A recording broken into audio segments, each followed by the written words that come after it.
So here I'm going to be showing you guys a silicone toilet brush and holder set. It's a no scratch soft toilet bowl cleaner brush and holder.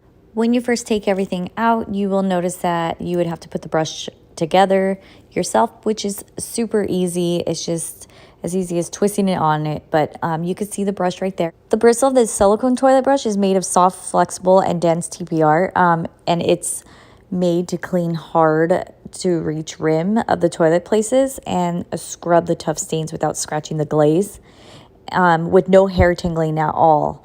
So you don't have to worry about that anymore. But you could see right here, it's very simple to twist on. And you do get this little slot to place it in. Also, as you can see, it does have a little drawer for dump water, which is awesome as well. So you don't have to worry about that. Just super easy, pull out the drawer to dump water. And then as you can see right here, you do get some mounts because there's two ways of placing this. You could either just have it mounted on the wall or on the floor standing, so it's up to you. And I'm actually going to use the adhesive to place it on the wall right next to the toilet, so then it's easy to just grab and clean. And I also like the way it looks. It's modern and you could tell it's very good quality. And I'm going to show you what it looks like on the wall. It is super easy to install. Anybody could install it.